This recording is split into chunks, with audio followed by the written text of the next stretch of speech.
Playoff positioning will be our theme for the 5th game of our 6-game holiday slate. We are live from Bahay ni Jawo in Valenzuela City.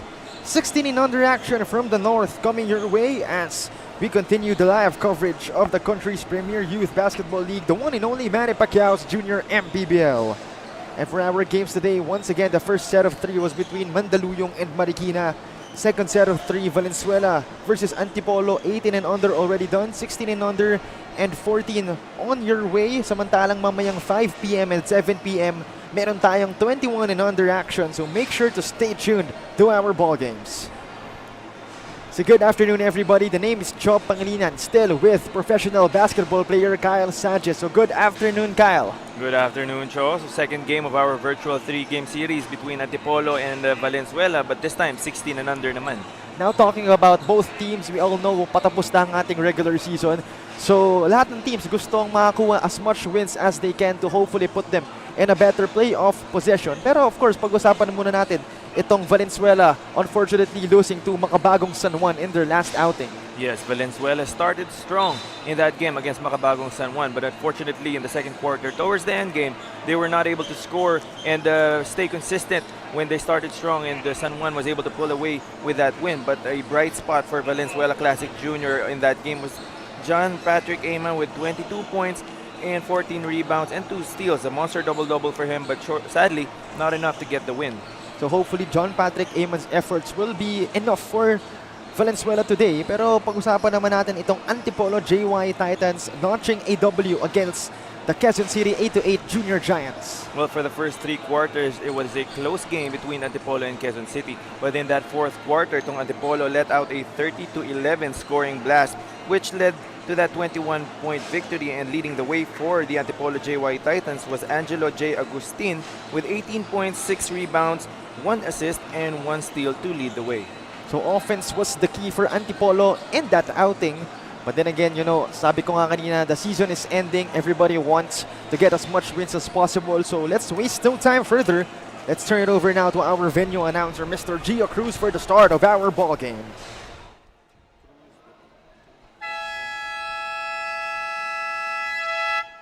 Basketball action continues here at Bahay ni Jawo here in Valenzuela City. This is Manny Pacquiao's Junior MPBL Season 2, ang Liga ng Bawat Batang Pilipino. We are live on the official FB page and YouTube channel of the Junior MPBL. It's the 16 under division featuring the Antipolo JY Titans and Valenzuela Junior Classics. Now let's meet the starters first from the Antipolo JY Titans. Starting guard number 21, Ian Manalo. Other guard number 3, Adrian Senio. At forward number 7, Kevin Benaflor. Other forward number 6, Angelo Agustin. At center number 15, John David Benito. Head coach, Mario Gutera. Assistant coaches, Ren Lim, Jean Belieza, Rondi Velasco. Team manager, Rafi Katigbak. And now let's meet the starters from Valenzuela Junior Classics. Starting guard number 26, Jig Soriaga. Other guard number 11, John Paul Basa. Starting forward number 22, Lawrence Ross. Other forward number 3, Atom De Leon. Man in the middle, number 4, Raymond Cabuelo. Head coach, June Dose. Assistant coaches, Raydon Lacamento, Rolf Lamsen. Team managers, Joseph Pitong, Ariel Enriquez. Team owners, Voltaire Ora and District 2. Our Dorite Bola ng Pinoy team starters. For Antipolo at the guards, we have Manalo and Senio. For the forwards, Benaflor and Agustin. And man at the middle, Benito. Ito namang Valenzuela at the guards, Soriaga and Basa. For the forwards, Rojas and De Leon. And for the center position, Cabuello. So Antipolo, of course, led by Our Lady of Fatima University assistant coach Mario Gotera. And ito namang Valenzuela, of course, led by veteran coach Jun Da Jose. As Valenzuela not wasting any time, just 5 seconds in the game, meron tayo tayong 2 points. Valenzuela, the home court team, trying to protect their home floor right now. Off to a good start with that quick layup. But Antipolo unable to respond. And again, talking about itong Valenzuela, they have a record of 3-6. It's a losing record, but then again, you know, it's not the end of the world for them. But unfortunately, they lost against Makabagong San Juan Mighty Warriors in their last outing. Ito namang Antipolo, 5-2, a very impressive record, won against Quezon City. So right now, it's 2-0 as a minute gone by in our first period.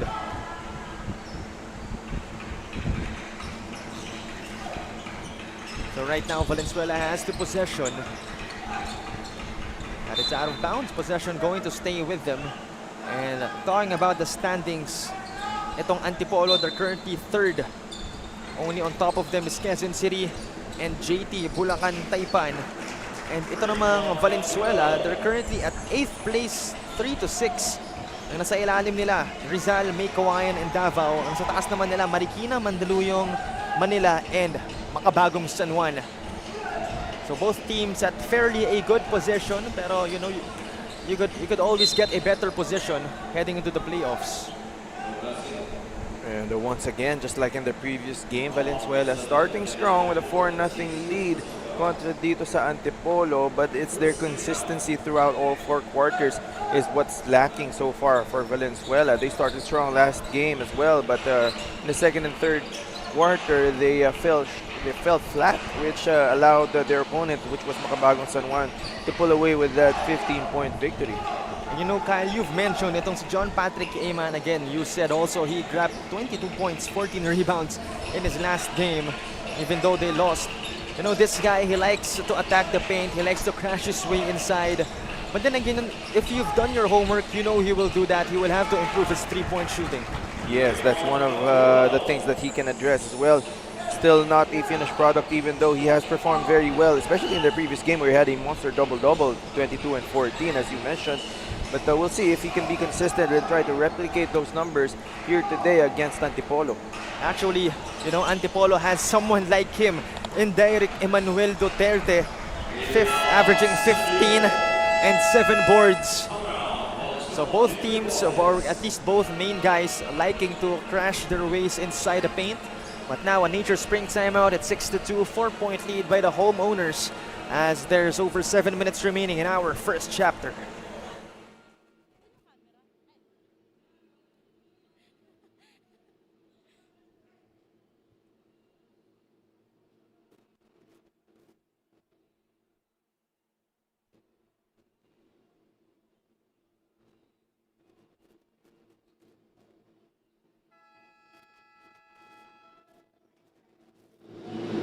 Blessing in disguise is how head coach Jun Jose would consider his rest or his 3-game suspension. When I asked him what he did during those times, sabi niya sa akin, honestly, he didn't watch the games to avoid muna yung stress. And he really took his time to spend his time with his family and even read the book, yung The Last Dance nga do, kung saan he wants to further improve his coaching style or his coaching approaches. Sabi niya sa akin, he is still frustrated with how these boys have been really training in the past few games since hindi nga sila nakakompleto. And on this game, before the start of this, na-late pa nga ng ibang player. So he doesn't really know on how he would try to address this one. So ngayon, tignan natin kung paano magpo-perform itong mga batang ito knowing that they got a victory previously. Pero ngayon, punta muna tayo. Balik sa inyo, Choy and Kyle. Thank you very much, Daphne, for that report. And I'm not even surprised that Coach Jun Jose, you know, approaches the game like that. Again, I've told everybody here in our coverage, he is indeed a veteran, pero he's still finding ways to improve. But then again, you know, the 3-game suspension, it happens to the best of us. And I'm glad to see Coach Jun Jose, you know, still happy with whatever outcome that, you know, has happened to him. Yes, as we all know, Coach Jun, one of the most passionate coaches here in grassroots basketball. I can't even recall how many times nakita ko na thrown out tong si Coach. But that just goes to show how much he loves the game and how much passion he brings. And nakikita ko rin yun sa mga players niya, the way they play the game. So hopefully, good things will result for his team here today. Yeah, other people might describe him differently, pero ako, I view him as a very animated coach. I like his style, I like the way he approaches the game. And again, you know, Coach Jun Dause is a college coach. I'm sure he's used to coaching much older guys or much older players. Pero ngayon, it's a newly profound challenge for him to coach ano ba to, mga teenagers, you know. I can't even call them young men. So definitely, again, a new profound challenge for Coach Jun. But, you know, that's the life of a coach. The challenges never stop. Meanwhile, Cabuelio, unable to hit that fadeaway as possession staying with the Junior Classics. A mental lapse there from Antipolo, allowing Cabuelio to get that rebound off of his second missed free throw. He can't have that as there were no other white shirts around him, but he was still able to get that ball and save the possession for his team. So right now, Valenzuela. Still no JP Ayman on the floor. And ito namang Antipolo, still no Derek Duterte being inserted. So we're all wondering what's the game plan exactly. Or rather, oh, ito na, si Derek Duterte just entering the game. But still no JP Ayman. Although there is Lawrence Rojas for Valenzuela to hopefully provide that offense. Meanwhile, no good. The battle for the board ends up with Duterte. They try to get the basketball. And things getting a little chippy. And the jump ball call will be called right here. And the Titans shall gain possession.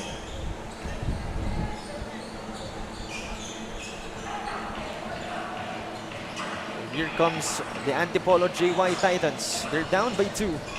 Duterte muscles his way inside. Duterte with a strong move in the paint, using his size to move the defenders around. Not the most athletic big, but knows how to use his body to create separation. Meanwhile, Senyo will complete a fast break play, giving Antipolo a 2-point gap. Over 4 minutes remaining. Still no JP Ayman for Valenzuela. Meanwhile, a steal right here by Delizo. One-on-one situation, he scoops it up and in. Nothing fancy there, just going straight to the basket, finishing over the defender. 4-point lead. 4-point lead rather, right now for Antipolo. And of course, before we continue, we would like to invite everybody to tune in to the first ever Junior MPBL All-Star Game or All-Star Weekend, specifically on Sunday, August 25 at the Alonte Sports Arena, City of Binyan in the province of Laguna.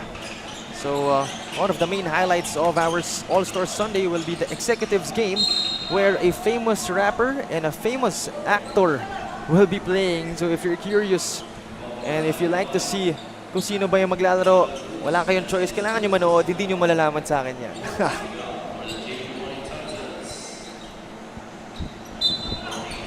3 minutes remaining in our first chapter. On the attack, that's a traveling violation called.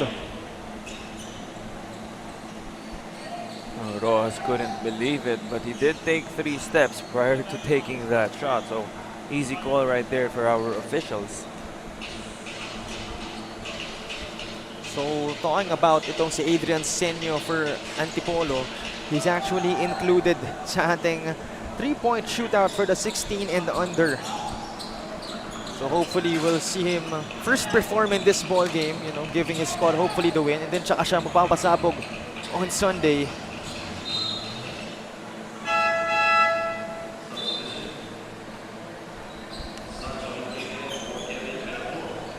So right now, still a 4-point lead for Antipolo.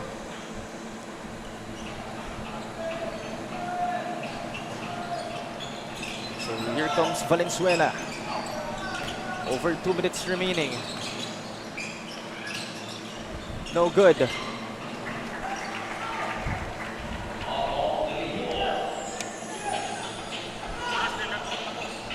It's 10-8, 2-point lead. Still a 2-point lead for Valenzuela.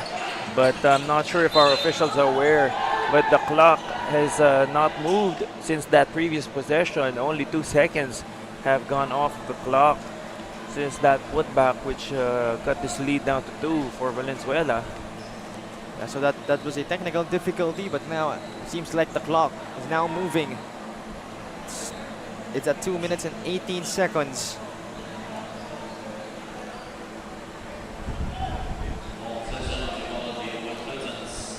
So possession now with the Antipolo JY Titans. So they swing around the leather. Over 2 minutes remaining, 2-point lead for Antipolo. Duterte tries to grab it, ends up with Valenzuela. So right now, Val City trying to figure out something. They drop it. What a move and what a pass. Ending up with an Atom De Leon bucket. Oh, that's good ball movement right there for Valenzuela. Not overcomplicating things, but just moving the ball around, finding an open teammate for an easy bucket. Meanwhile, no good from Enriquez. Delizo still won't fall. Duterte, no good. And here comes Val City. 1 minute and 29 seconds remaining. Valenzuela. We have a tied ball game at 10. Soriaga from deep, he won't hit. Delizo grabs it. Delizo rushing, drops it to Senyo. Unselfish play for the Titans. A good move there by Delizo, pushing the pace and not waiting for the defense to get back and finding another open teammate for an easy layup. Good way to push that fast break. Meanwhile, on the other side, Delizo. 2 more points for Antipolo. 2-point lead for them. Correction, it's a 4-point lead for them. Under a minute remaining, let's take another look. No good. A follow-up. Again, it's a 4-point lead on the side of Antipolo. Under a minute remaining. Nature Spring timeout called.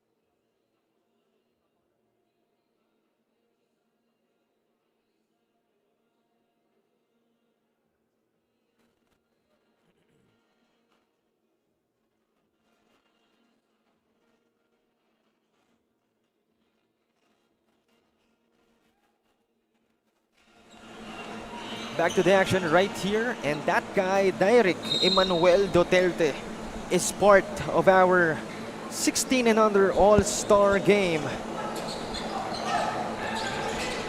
So again, stay tuned to our All-Star Sunday this coming August 25. And again, Direk Duterte, part of that North All-Stars. And actually, yung kalaban niya this game, si JP Ayman, also part of that roster. So congratulations to both of these players. This game, magkalaban sila, pero on Sunday, magkakampi naman sila. Oo, no?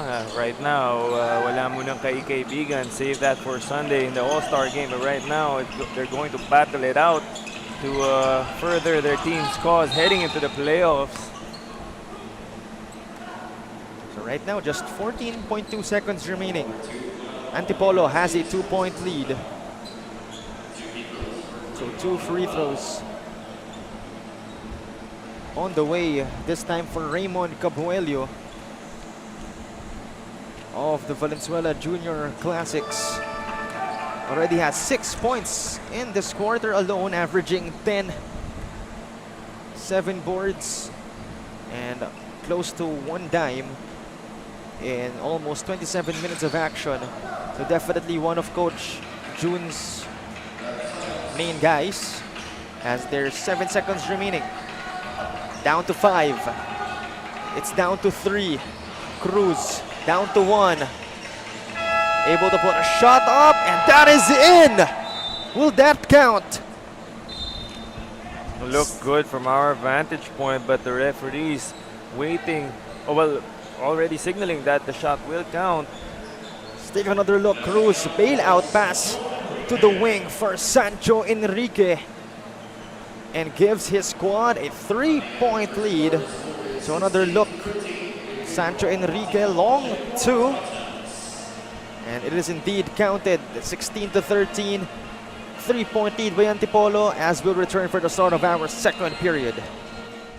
We would like to call the attention of the owners of the following plate numbers: CBE 9275, ZRB 744, NFG 2123, NFV 8246. Again, we would like to call the attention of the owners of the following vehicles: CBE 9275, ZRB 744, NFG 2123, and NFV 8246. Maaari lamang po makisuyo sa baba. Maraming salamat po.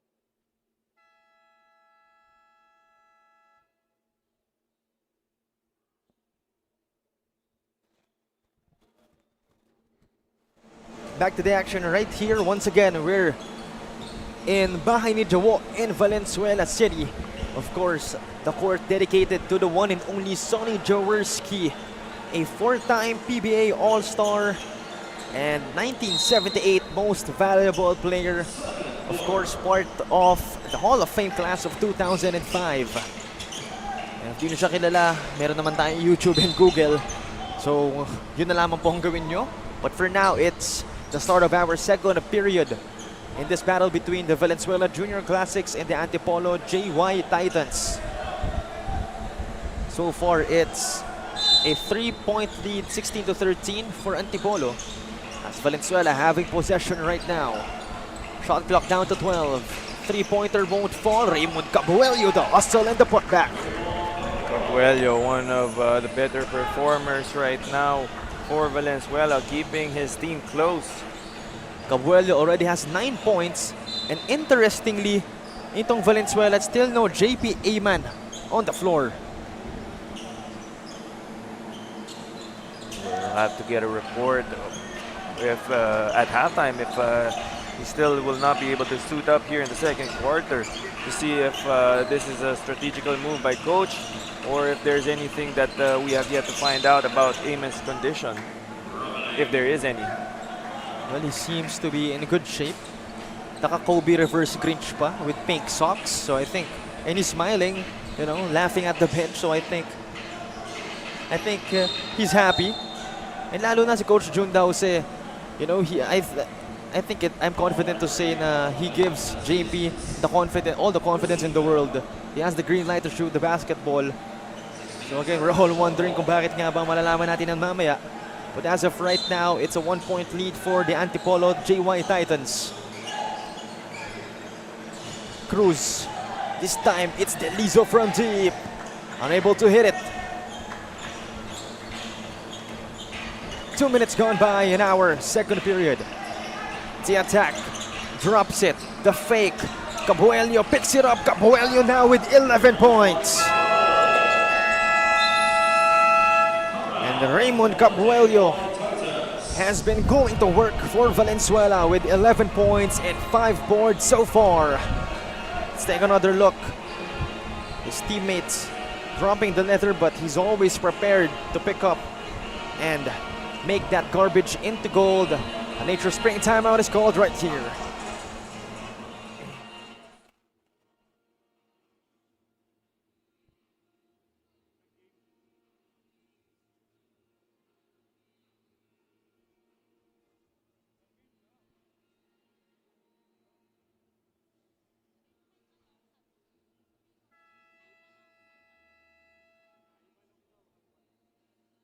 Just on his first season, but he will be part of the excitement and fun of the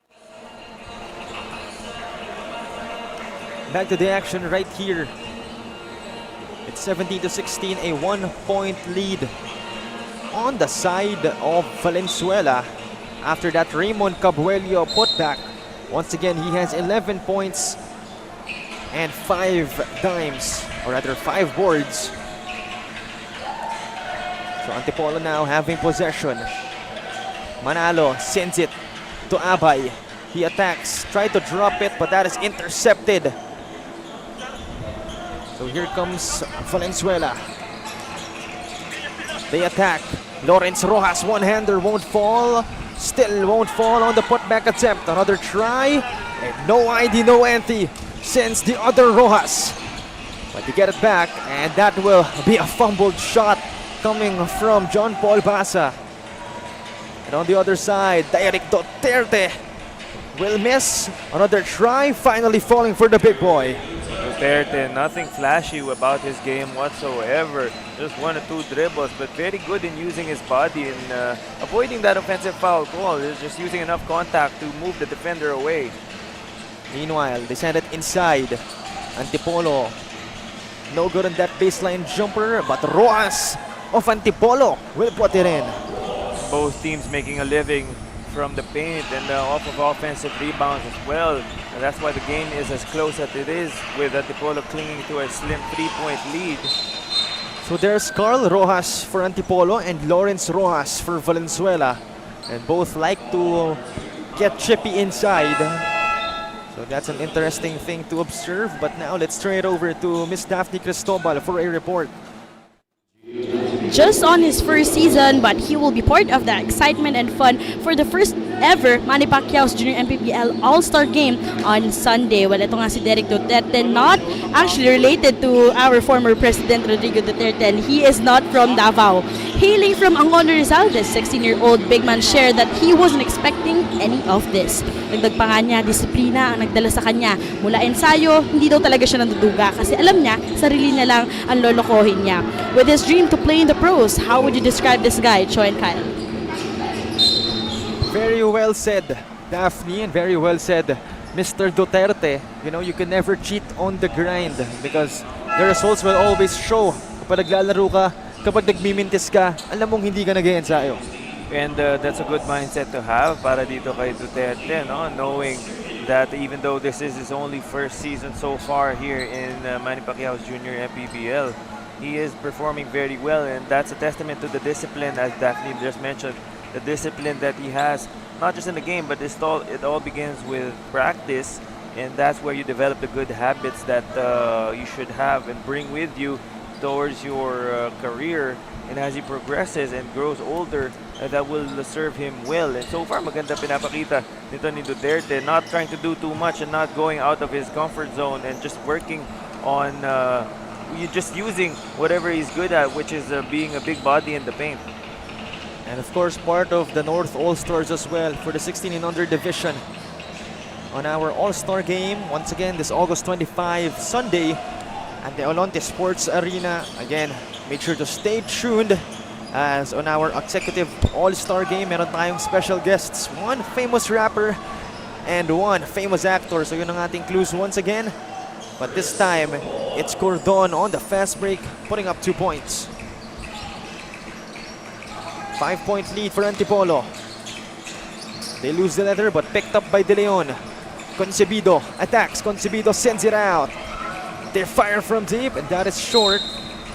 Goes out of bounds. Possession going to Antipolo.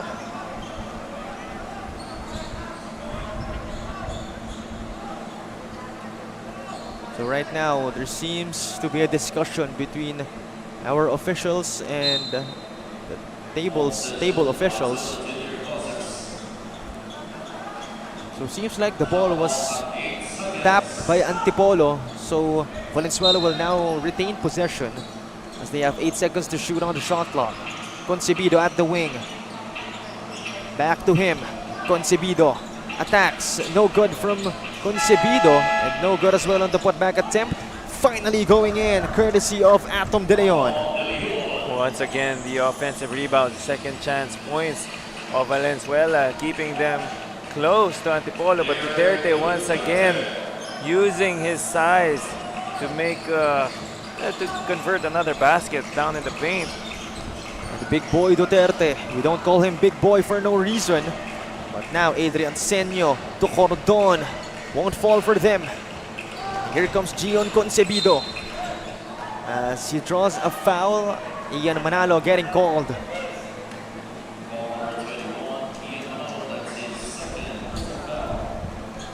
So that'll be the third team foul of this Antipolo squad. As Wax Agawin going in.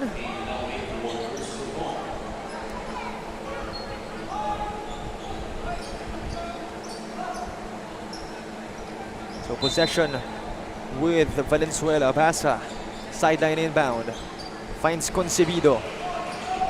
Concebido to JP Basa. Basa attacks. Basa won't score. Agustin grabs the board. Agawin sends it to Senyo. Adrian Senyo attacking the lane, unable to hit that shot. Over 3 minutes remaining in our first half. Concebido sends it to the other side. Basa almost losing it. Lawrence Rojas out to Basa. He fires from deep. Won't hit. Duterte showing his handles. Coast to coast. Won't hit. Will grab the board. Will bump and will shoot the basketball. It's tough to stop Duterte when he's the one pushing the ball on the break. You will have to have that. You will only have a split second to decide whether or not you will take that charge or will you get out of the way. And even though Duterte missed that initial attempt, he still was able to get that offensive rebound and the putback. So far, it's now 8 points and 8 boards for Derek Duterte, as a double-double definitely on the books for this one. It's only a matter of, predicting kailan ba niya makukuha yung double-double na yun, pero we're already sure he will get one. More importantly, it's a 7-point lead for the JY Titans. So far, leading the charge for Valenzuela is Raymond Cabuelio, followed by De Leon and Basa with 11, 6, and 2 respectively. Ito naman Antipolo. Duterte has 8, Senyo with 6, Delizo has 4. Valenzuela will retain the possession. That won't go in. Seems like they're having a hard time attacking against Derek Duterte in the paint. Yes, not the most athletic big, but still an intimidating force down in the paint is Derek Duterte. And as you said, Valenzuela having a difficult time buying a basket right now. And Kyle, that's the beauty of having someone as big as Duterte. He doesn't even have to do anything. His mere presence provides intimidation. But this time, Lawrence Rojas still won't go in for Valenzuela. So here comes Antipolo. Agawin finds Senyo. He puts one in as Adrian Senyo puts in 2 points. And by the way, he's included in our 3-point shootout for the 16 and under division this All-Star Sunday. Pero right now, 2 points ang kanyang nilagay. Rojas still on the floor after taking what seemed to be a shot to the chin. Coach June contesting to the referees that something should have been called, but the referees did not see enough to be able to call that an offensive foul, probably. Nevertheless, Rojas will sit on the bench to get a breather. So Coach Jun Dause, again, we all know him for being an animated coach, having some words for our officials. But nonetheless, possession will be with Valenzuela after that 2 points from Adrian Senyo.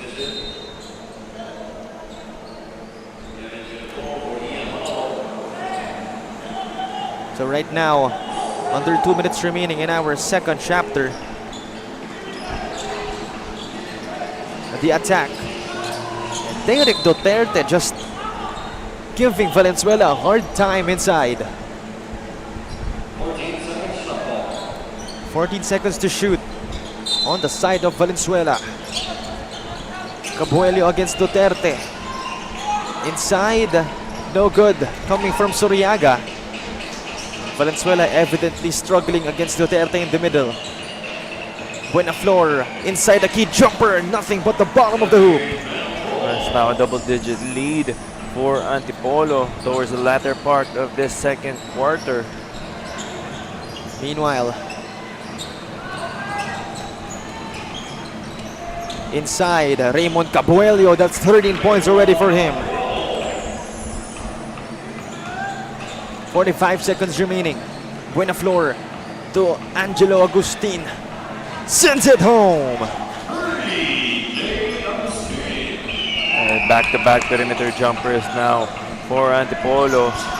Valenzuela needs to do a better job in closing out on Antipolo shooters.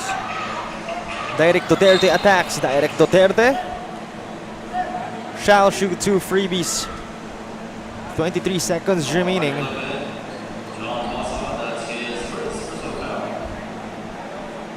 So Antipolo shall go to the free throw line, represented by Direct Duterte, already playing almost to 14 minutes in this ball game, averaging 15, 7, at least almost 8 boards per game. But he will miss that freebie. 19 seconds remaining. Shot clock is off. Soriaga. Now it's Basa. Thought about the 3. Takes it inside. Attacks the lane. Unable to put it in. Another try. That goes in. That is courtesy of Adam De Leon.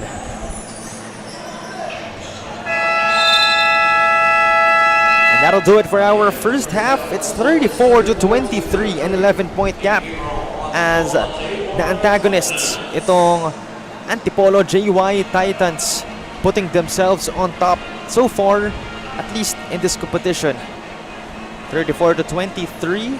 Once again, we will return for the start of our second half, and this has been Manny Pacquiao's Junior MPBL.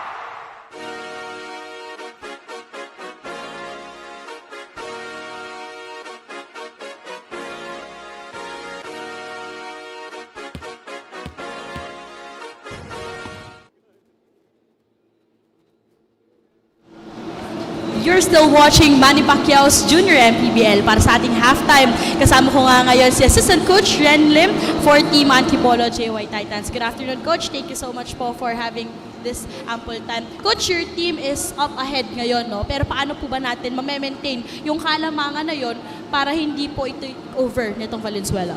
Kailangan lang namin makuha yung mga defensive rebounds. Masyado na marami nakukuha na yung kalaban namin ng mga second chance points tsaka mga offensive rebounds. So kailangan namin ma-stop yun. So tingnan namin sa second half kung magagawa namin ang paraan. Baga no room for complacency, no, Coach? Meron po ba kayong gustong pasalamatan or batiin po ngayon? Binabati ko si Mayor Jun Inares, si Boss JY, si Madam Lauren po, tsaka yung mga parents po ng players namin na laging sumusuporta sa amin. Tsaka batiin ko na rin si Eunice, yung girlfriend ko. Happy anniversary, Pambawi. Thank you so much, Coach Ren. Happy anniversary po sa inyo ng girlfriend nyo. Huwag kayong aalis dahil magbabalik pa ang ating second half for Manny Pacquiao's Junior MPBL. Manny Pacquiao's Junior MPBL would like to thank Dorite Bola ng Pinoy, the first Pinoy basketball brand, Don Benitos, ang pambansang cassava, Nature Spring, #1 bottled water in the Philippines, Pound for Pound Fitness, Be Liga Ready, Jinky Skin, empowering women by redefining beauty, Pound Active, for quality sportswear. Red Dynasty, offering comfort Chinese food and overall 5-star experience. Winford Resort and Casino Manila, a luxury integrated resort. Wing Bowl, it's like coming home. Chris Jacob Collection, for affordable but quality daily perfumes. Special thanks to Congressman Eric Martinez, Dr. Catherine Martinez, and Kapitan John Manoy Ahero for hosting today's game. Maraming salamat po.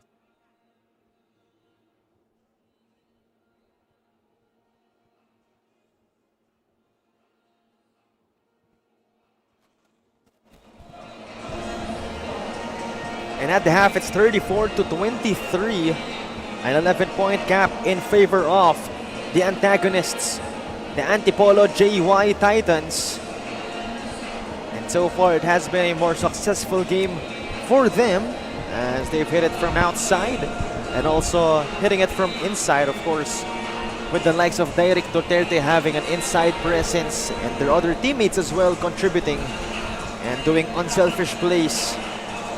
As we take a look at the halftime stats, Kyle. Yes, no, the most glaring stat right now is the difference in field goal percentage. Antipolo shooting much better from the field, 47% to Valenzuela's 31%. Valenzuela yet to make a three-pointer, 0 out of 6, while Antipolo not shooting that well either. It was from 17 attempts, only 1 conversion. But it's Valenzuela actually who is leading in the rebounding department, 28-19, and a lot of those have been offensive rebounds, which had allowed them to get second chance looks at the basket. But this is where it gets interesting as well. 15 turnovers already, and we're only at the halfway mark for Valenzuela. They need to take better care of the ball, and that's one of the reasons why Antipolo has this 11-point lead heading into the second half. There you go. Ultimately, Antipolo just having a more efficient game. And again, it has been very evident, Kyle, na itong Valenzuela struggling against the very big Derek Duterte. Again, you said not the very athletic, not the most athletic rather, but not the fastest as well. Pero yung mere size niya can intimidate you. Yes, not even the tallest even. I think there are some taller players in their front court for Antipolo, but he does a very good job in using his body, and he plays very simple, nothing too fancy, but very efficient for Derek Duterte, and he's already leading the way for his team right now. There you go. Hopefully, Valenzuela will find a way to neutralize itong si Duterte. But if you're gonna ask me, the only way to neutralize someone like Derek Duterte is to insert someone like him, and that is John Patrick Ayman, which we're all still wondering bakit nga ba wala siya sa larong ito. I mean, nandito siya, technically, pero we're seeing on the bench, we're seeing him sitting, nakasapatos naman, di naman naka-civilian, naka-jersey. So again, that's the question of the day, or at least of the game. Bakit nga ba hindi siya pinapasok ni Coach Jun Dause?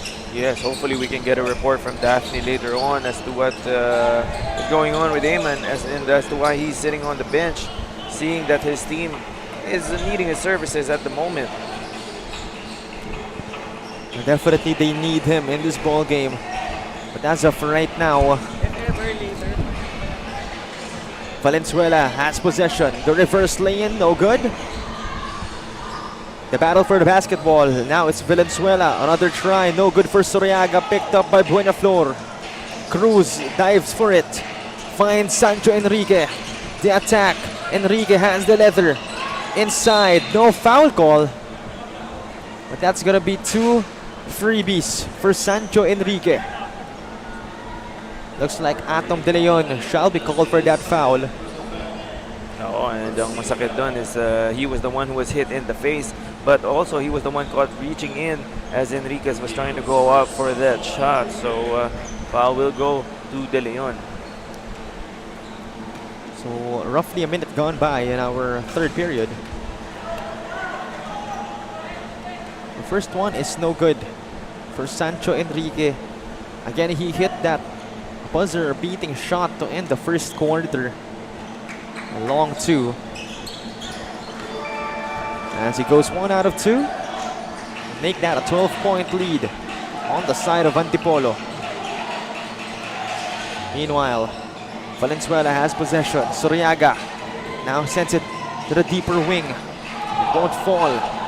Cruz has it. He attacks. Cruz. No ID, no entry. Sits Jig Soriaga.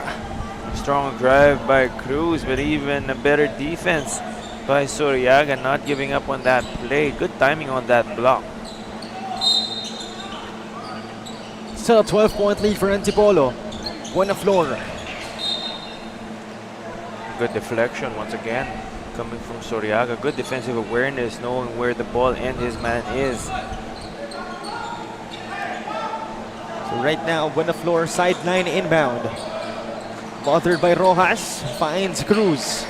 Picked up by Soriaga, the pick from Enrique. Cruz from deep. He won't hit. Cabuello the board. Jig Soriaga brings it down. Soriaga attacks. No ID, no entry, says Derek Duterte. But on the other side, good drop pass. Raymond Cabuello once again. Cabuello, the leading scorer for Valenzuela. And almost all of his points have come from under goal stabs, and his teammates doing a good job of finding him open underneath the basket. Sandro Enrique sends it out to Cruz. Now inside the key, now inside the paint. Eric Duterte trying to muscle his way inside. But that's going to be 2 freebies for the big guy. And Duterte not shying away from the contact. In fact, he is the one initiating the contact and putting pressure on the defense. And once again, he will be rewarded with a trip to the free throw line to further extend this lead. No choice but to foul someone like Derek Duterte. And fortunately for Antipolo, or rather for Valenzuela, he will miss that freebie.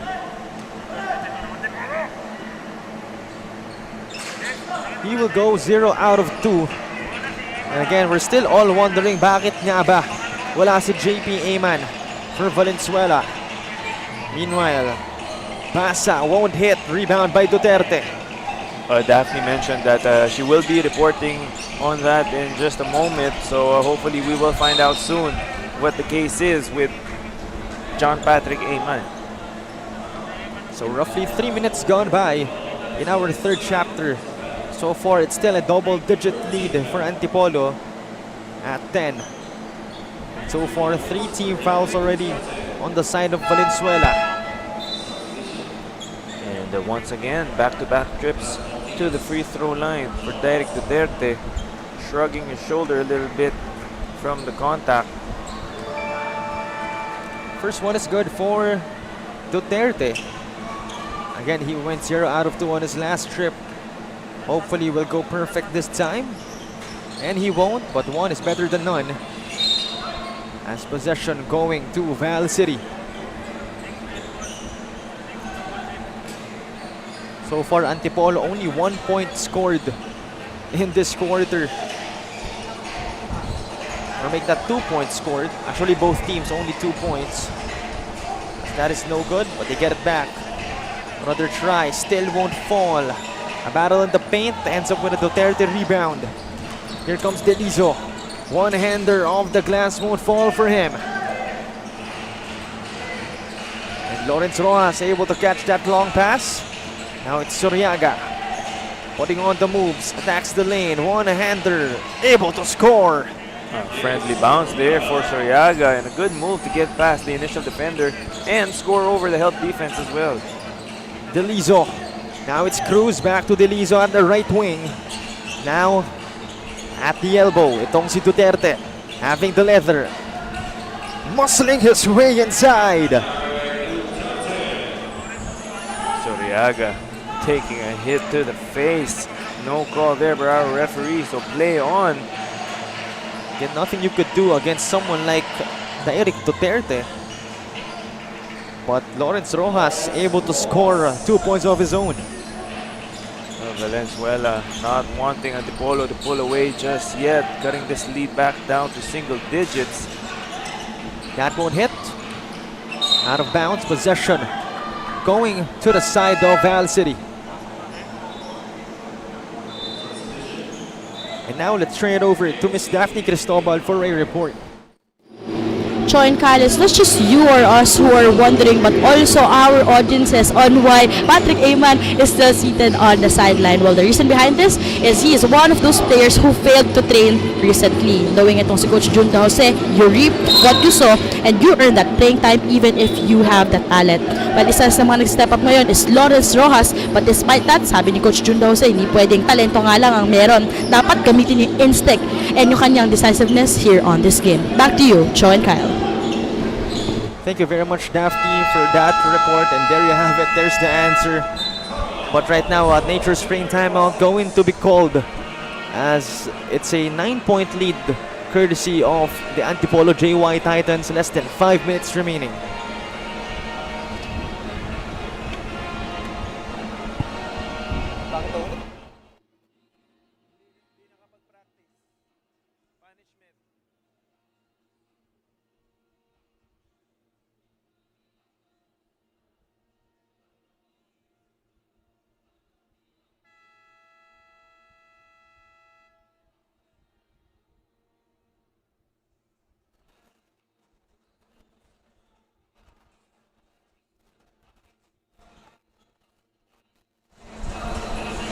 Back to the action right here, and we're seeing itong Dorite Bola ng Pinoy, the official ball of our junior MPBL.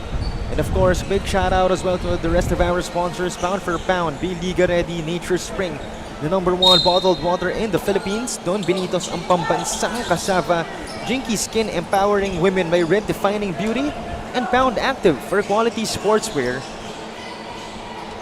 And again, going back to Daphne's report, so yun na nga ang naging reason bakit wala si JB Ayman. It's because he wasn't able to attend their training. And that just goes to show that there's no special treatment for Coach June, regardless of who you are or how you've been performing. You still have to show up to practice, and that will instill good habits and discipline in his players. That no matter who you are not above everyone else or the rules. And that is a lesson for John Patrick Ayman as he is sitting the rest of this game, I assume. And that is a tough decision actually, lalo na for Coach June Dause. But I'm not surprised that he decided to not play him. Coach June, a veteran coach, obviously has values, has the integrity, and it's actually not a bad decision to not play Ayman because it will just further improve the discipline of the kid. But then again, you're struggling, you need him, so I'm not going to be surprised as well kung ipapasok man niya at the very last minutes or possibly at the fourth quarter. But for the meantime, it's 38-29, still a 9-point lead. Antipolo on top of this one. Valenzuela having possession. Soriaga, now it's Rojas. Back to Soriaga, firing. Top of the arc, 3 is good. Well, even with John Patrick Ayman sitting on the bench, Coach June has the luxury of having other players step up in his place. Tong sila Soriaga and Capuelo, also Rojas playing well so far here, which has kept them close with Antipolo. Make that only a 6-point lead for Antipolo. 3 minutes remaining in the third. Soriaga sidesteps, sends it to Basa. Shot clock down to 6. Rojas attacks. Rojas getting called for a traveling violation. Too much hesitation right there on the offense of Valenzuela. They already had a couple of open looks, but too much passing as well. And those split-second indecisions led to that traveling call. And ball will go back to Antipolo. So 2 minutes and 29 seconds remaining. 6-point lead on the side of Antipolo. The attack by Manalo.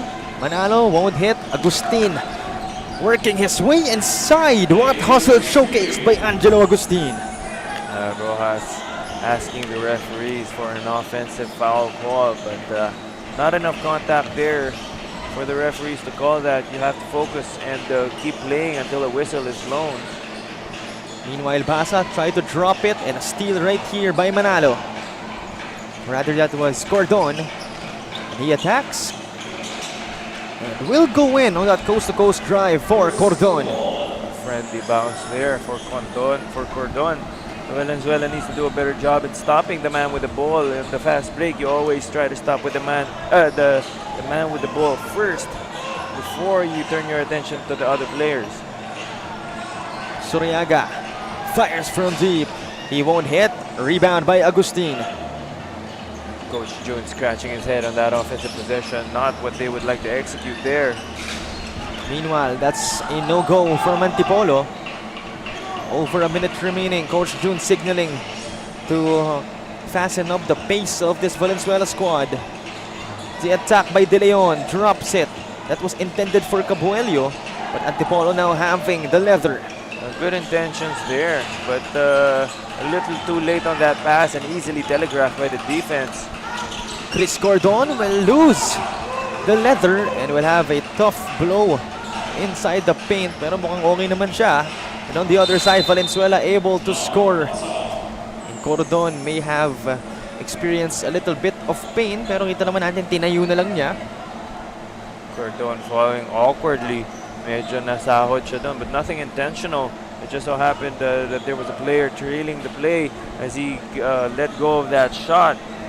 Awkward fall falling on his tailbone and his lower back was hurting for a bit, but it looks that if Cordon has already shaken off that fall, but he will go to the bench.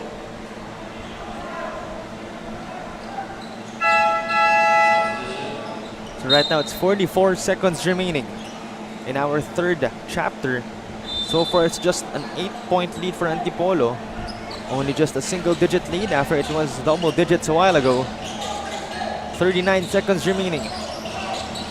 Antipolo having the upper hand. Agustin sends it out. Cruz from deep.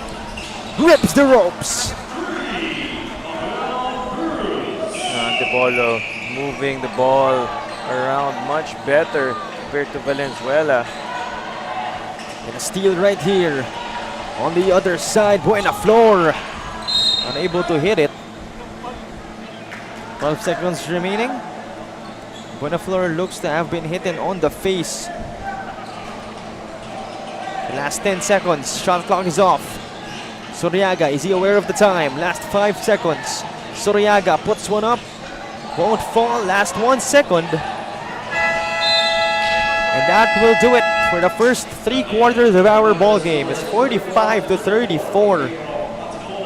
So it's an 11-point lead. Double-digit lead in favor of the visiting antagonists, the Antipolo JY Titans, as we shall return for the start of our fourth and final period. Once again, this is Manny Pacquiao's Junior MPBL.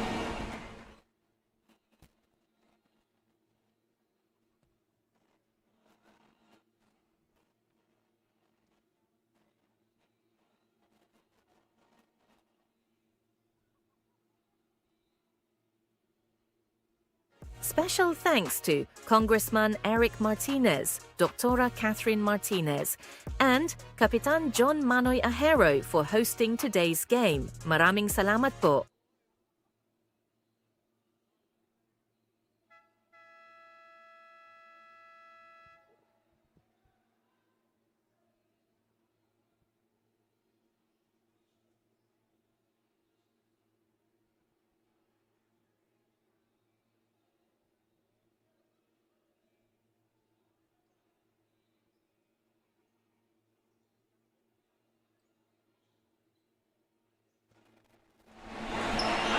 Back to the action right here for the start of our fourth and final period.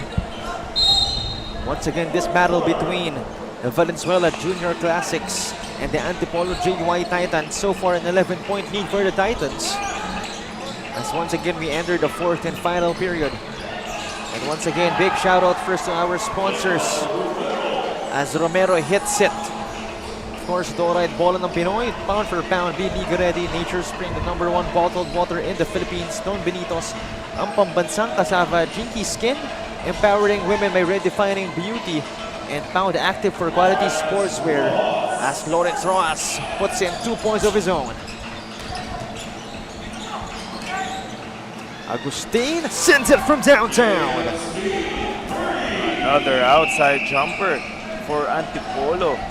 Valenzuela still allowing Antipolo to shoot uncontested jumpers, and they should at least get closer and maybe try to force tough drives for Antipolo. Valenzuela getting that basket back for that end one. So a minute gone by in our fourth period. Valenzuela able to hit that and one. A 3-point play opportunity coming up for Atom De Leon, but he will fumble that freebie. So here comes Buenaflor, sends it to Cruz. Unable to send it home. No good from Romero. 12-point lead for Antipolo. Soriaga to Rojas. He attacks, sends it out. Still with Val City. Soriaga sends it to the other side. Cabuelio. And Antipolo almost grabbing a steal, but that's a foul going to be called on Lawrence Rojas. Cabuelio had good intentions in making that pass as he saw a teammate cutting to the basket, but it was too easily telegraphed, and he has to make he should try at least doing a ball fake or something to make his passes harder for the defense to telegraph, and another turnover is going to cost Valenzuela. here goes Antipolo. One-hander. That goes in for Romero. It's now a 14-point lead, and if Coach June and the rest of the Valenzuela boys are not careful, they might let this game slip away once again.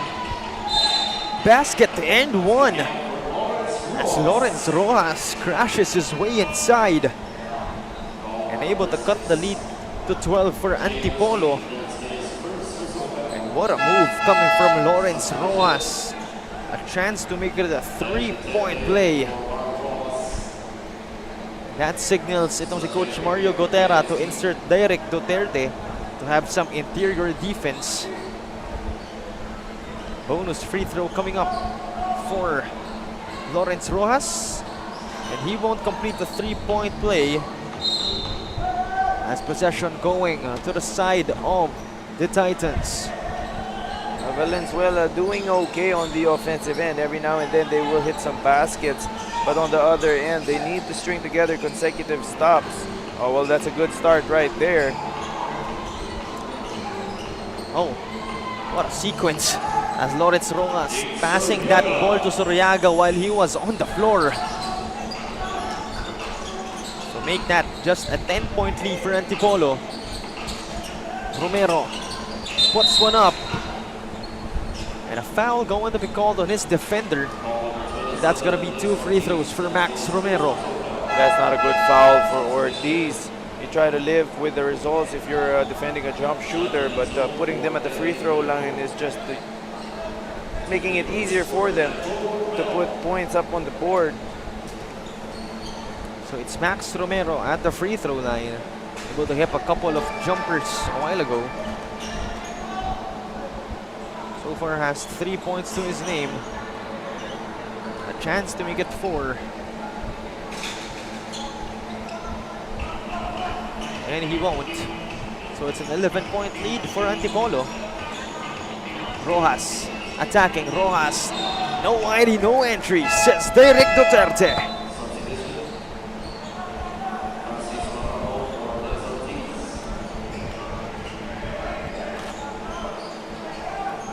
Point lead still for Antipolo. Val City regains possession.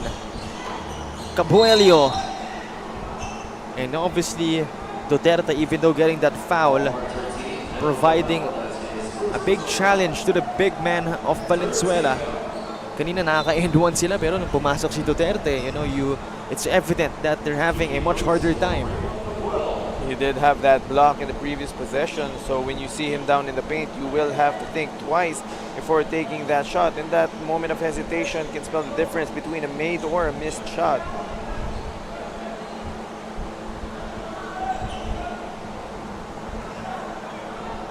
Second free throw on its way for Raymond Cabuelio as he missed that first one. He will go 0 out of 2, but they will get it back. Cabuelio inside. Losing the leather to Cruz. Tapped away by Valenzuela, but Antipolo still having possession. So 3 minutes gone by roughly in our 4th period. As Antipolo setting up a play, taking their time. It's now with Romero. Unable to hit it. Cabuelio the board.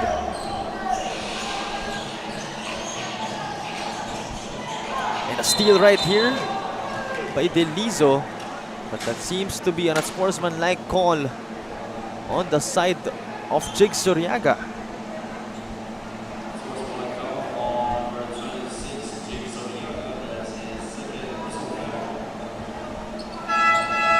So Delizo shall shoot 2 freebies and 1 more possession for Antipolo. And Jig Suryaga will have to sit on the bench for 3 minutes as per league rules.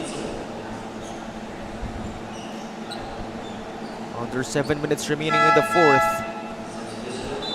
And so far the pace in our 4th period suddenly shifting to a slow one. As this time it's John Nathan Delizo shooting the freebies. He's averaging 11 points, 2.5 rebounds, and close to 2 assists per game in almost 21 minutes of action.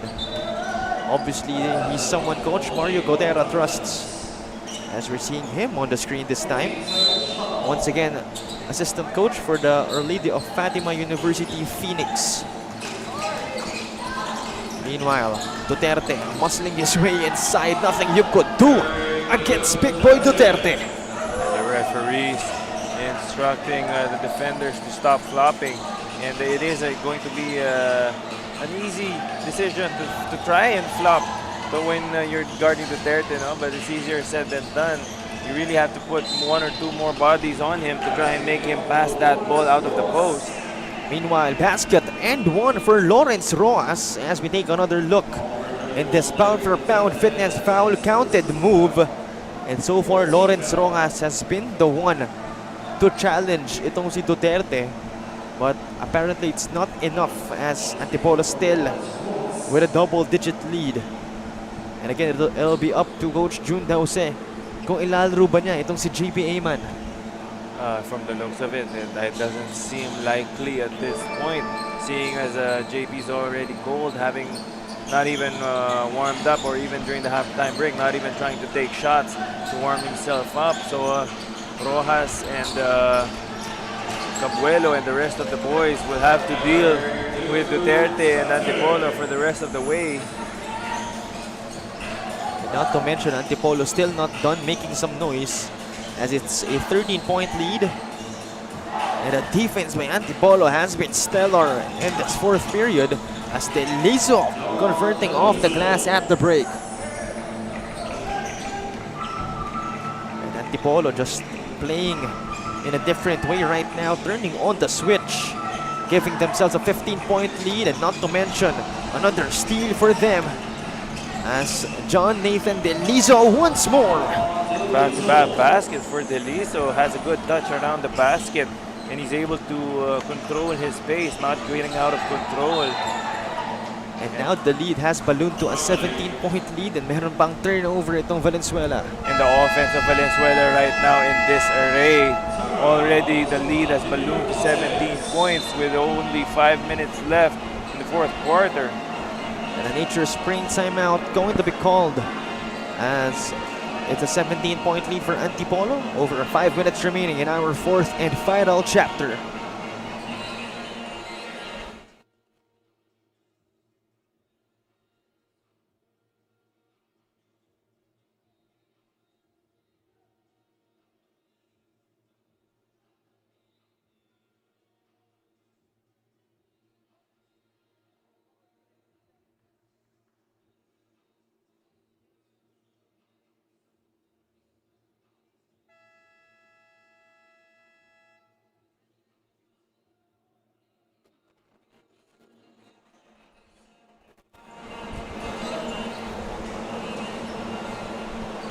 Back to the action right here after that Nature Spring timeout, the number one bottled water in the Philippines.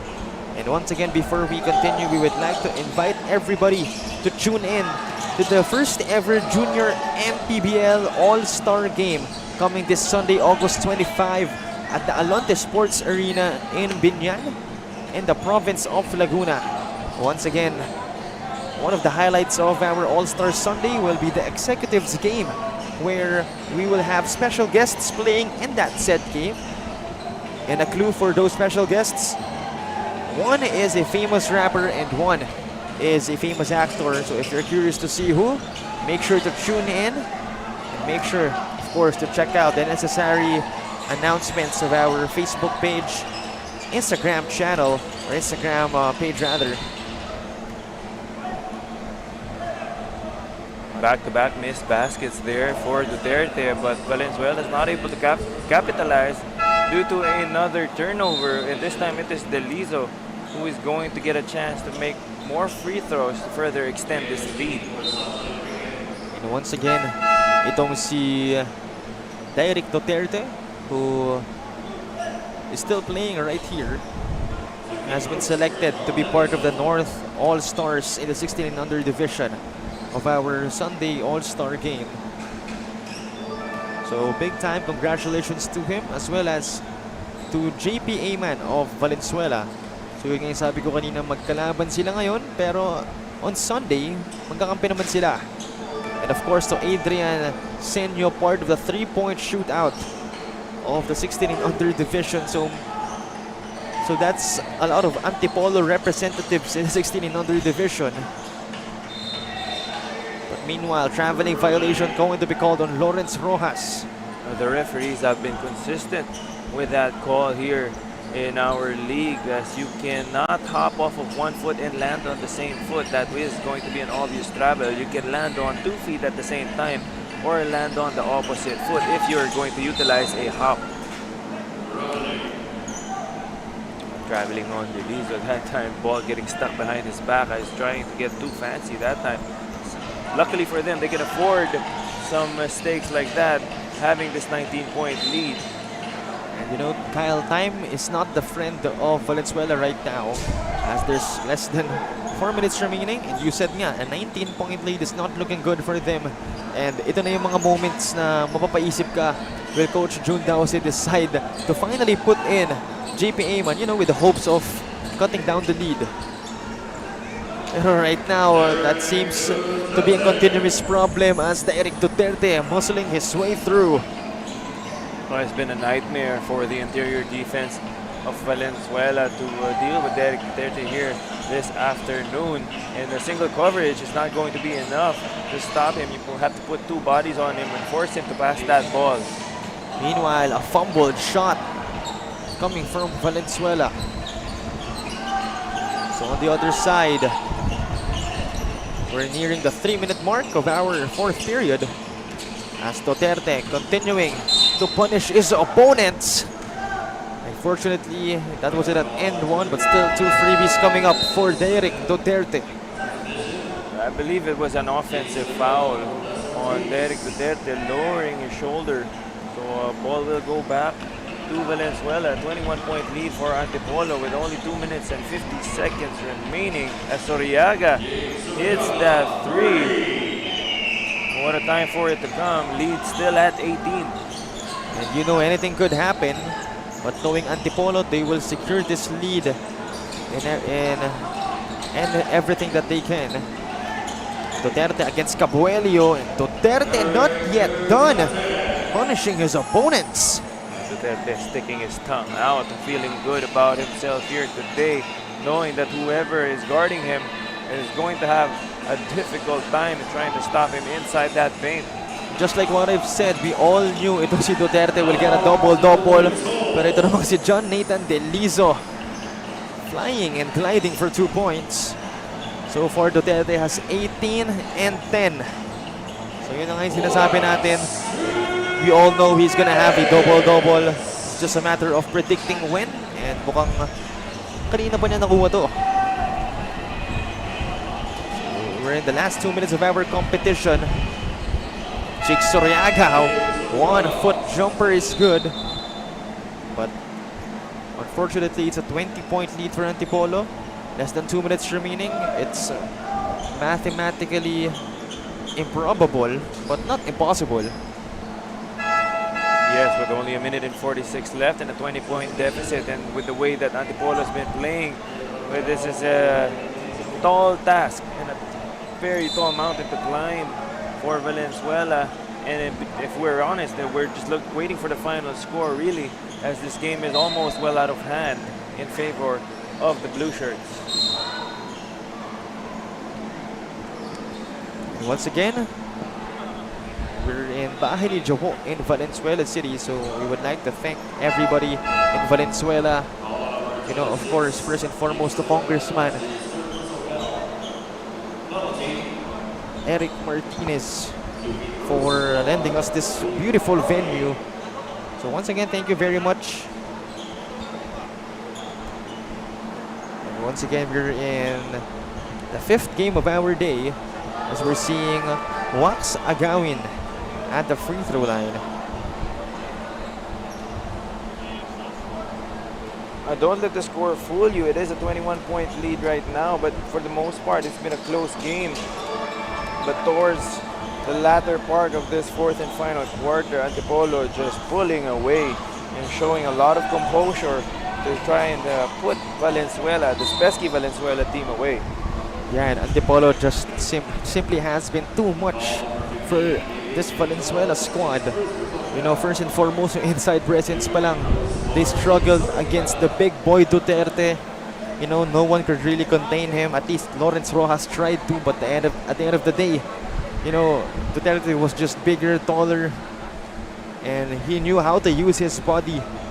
So that was possibly the reason why Antipolo able to gain this huge of a lead.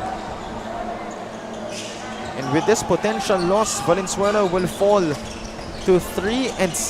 Ito namang Antipolo with this win will go 6-2. So obviously Antipolo a chance to get a better position in the playoffs. Pero ito namang Valenzuela, you know, we'll see what the future holds for them. So just over a minute remaining. And if you're wondering kung sino ba ang pinaka-eligible for the best player of the game, if you've watched the whole game, I'm sure you know who's who. And you know who did the dirty work, who muscled his way inside repeatedly for Antipolo. Separating himself from everyone else here today and showing us why he's an all-star, even though this is his first season in the Manny Pacquiao Jr. MPBL. There, Duterte just got above the rest here in this ball game. We're just waiting for the final score now, the final 60 seconds. Yeah, and it's not only him who really performed well in this ball game. We also have the likes of John Nathan Delizo getting 13 points and Angelo Agustin with the 8.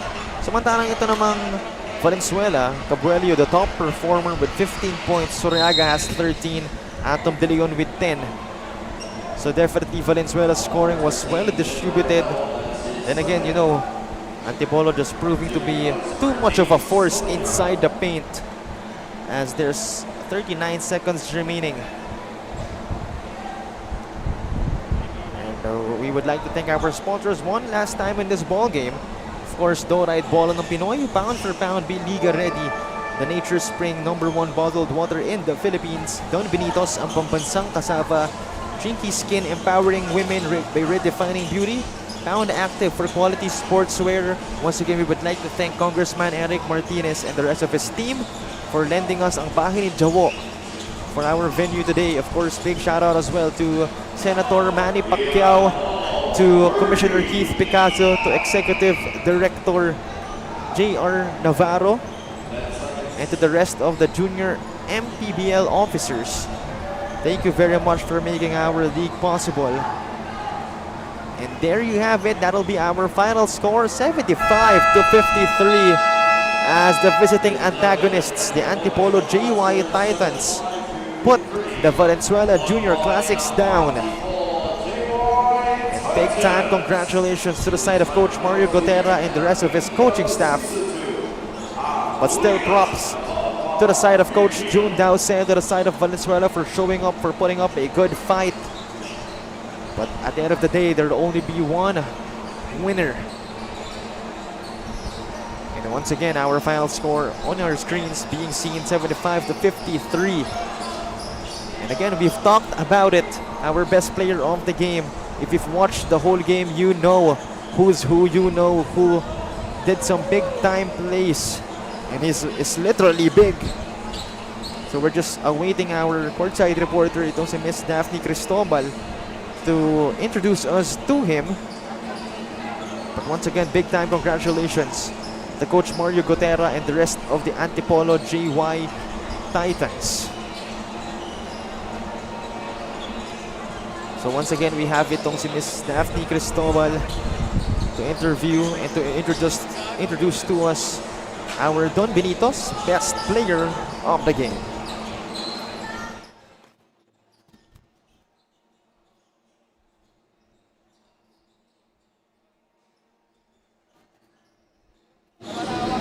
Double-double performance for our player of the game, Derek Duterte, with 20 points and 10 rebounds. Congratulations to you. At syempre sa Team Antipolo JY Titans, nakita naman natin ito ang inyong ika-6 na panalo.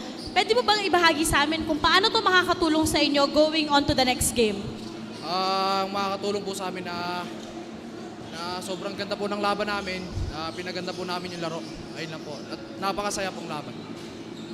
Derek, for sure, sa Sunday, marami ding nakabang sa'yo since part ka ng ating All-Star Game. Imbitahan mo naman ang ating mga manonood. Ini-invite ko po kayo sa Binyan, Laguna, Lonte, 25 po, linggo. Ini-invite ko po kayo. Meron ka bang gustong pasalamatan or batiin ngayon? Binabati ko po yung mga magulang ko na lagi nakasuporta, mga tita ko, mga tito ko, lagi pong nakasuporta. Binabati ko po si Mayor Jun Inares, si Boss JY, Boss Rap, at saka sa mga coaches ng MPBL, Antipolo. At binabati ko po yung walang matusawang coach ko na si Coach Alan Villante na sinundo pa po ako rito. At sa pinaka-girlfriend ko, lagi mainitin yung ulo. Ayun lang po. Thank you so much and once again, congratulations Derek for that double-double performance. At syempre, magbigay salamat din tayo sa Don Benitos for providing our player of the game this Filipino delicacy. Don Benitos, ang pambansang kasama. Back to you, Cho and Kyle. Thank you very much, Daphne. And nako, Derek, mukhang risky yung last statement mo. Pero kidding aside, big time congratulations to Derek Duterte. 20 points, 10 rebounds performance for him, carrying Antipolo to a big time W. But stay tuned as there's one more game coming up in this battle between the Valenzuela Junior Classics and the Antipolo JY Titans. This time 14 and under action coming on your way. And once again, this has been Cho Pangilinan and Kyle Sanchez, and this is Manny Pacquiao's Junior MPBL.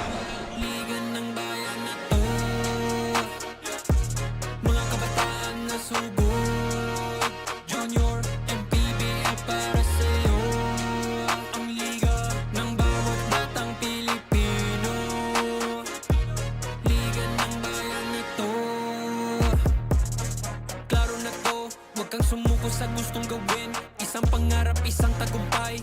Gabay at pag-asa ng bayan, landas pagbabago, pag-asa, ikaw ang mahalaga. Iba't iba, pero isang halaga. Nagkakaisa, nagmamahalan, nagtutulungan. Liga ng bayan na to. Manny Pacquiao's Junior MPBL would like to thank Dorite Bola ng Pinoy, the first Pinoy basketball brand, Don Benitos, ang pambansang kasava, Nature Spring, #1 bottled water in the Philippines, pound for pound fitness, Be Liga Ready, Jinky Skin, empowering women by redefining beauty, Pound Active, for quality sportswear. Red Dynasty, offering comfort Chinese food and overall 5-star experience. Winford Resort and Casino Manila, a luxury integrated resort. Wing Bowl, it's like coming home. Chris Jacob Collection, for affordable but quality daily perfumes. Special thanks to Congressman Eric Martinez, Dr. Catherine Martinez, and Kapitan John Manoy Ahero for hosting today's game. Maraming salamat po.